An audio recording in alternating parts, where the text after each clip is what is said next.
이 비상계엄을 선포한다고 하길래 순간 생각은 AI 기술이 뛰어나고 KBS가 해킹을 당했다고 생각했습니다. 우리 국민의힘 동료 의원들에게도 다시 한번 간곡하게 요청드립니다.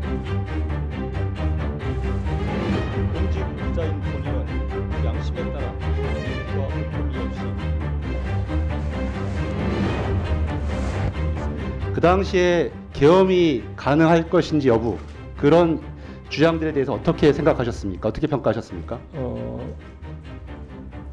저는 그때 당시에는 계엄은 생각도 못하는 상정도 못할 사안이라서 좀 기우다 이렇게 위원님들께서 기우를 하고 계신다 그렇게 생각했습니다. 너무 기후에 가깝다. 네, 그렇게 예. 생각했습니다. 좀 상상하기 좀 어려운 일이다. 그렇게 생각하셨던 거죠? 그렇습니다. 그러면 12월 3일 밤 당시에 10시 한 20분 경이었는데 이 계엄 소식을 어떻게 들으셨습니까? 제가 TV를 보다가 채널을 바꿨는데 아마 그때 중간 부분부터 제가 실제 생중계를 봤습니다. 그 당시 어떤 생각이 들으셨습니까? 예전에는 계엄은 기후일 뿐이고 불가능한 일이다 생각했었는데 딱 TV에서 그 장면이 나오자 어떤 생각을 하셨습니까? 이야기 내용이 격한 말씀을 하더니 비상계엄을 선포한다고 하길래 순간 생각은 AI 기술이 뛰어나고 KBS가 해킹을 당했다고 생각했습니다.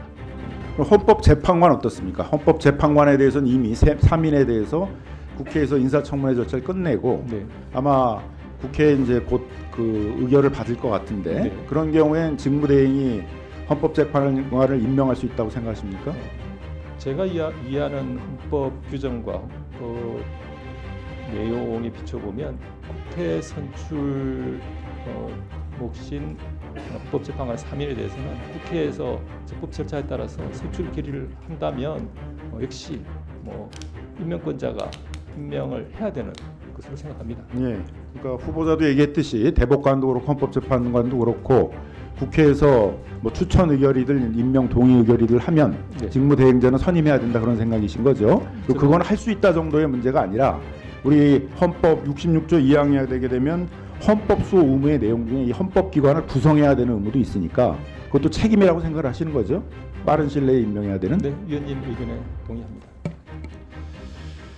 자, 그런데 이제 문제가 되는 거는 이제 어쨌든 그 다음 장을 좀 넘겨줘 보세요. 이게 많이 이제 시간을 끌고 있는데 그럼 이제 탄핵 재판을 신속하게 좀 진행해야 되는 문제가 있어요. 네.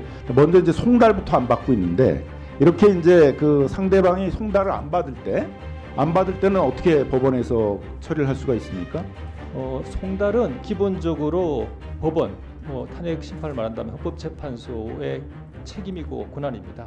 우리 법이 그러한 경우까지 예상해서 유치 송달 같은 보충 송달 방법이나 발송 송달 등 조치를 다 갖춰놓고 있습니다. 네, 그러니까 보충 송달, 유치 송달하고 그것도 안 받게 되게 되면 발송 송달을 처리할 수 있는 것이죠. 네, 지금 헌법재판소 그렇게 하겠다고 그러는 것이죠. 네, 재판기관의 책임하에 그렇게 할 수 있고 또 해야 되는 것으로. 그런데 변론도 집중해서 할 수가 있는데 뭐 일주일에 2번씩 한 대라든가 이런 것도 충분히 가능한 거죠. 탄핵 재판에서도. 사건에 따라서 그리고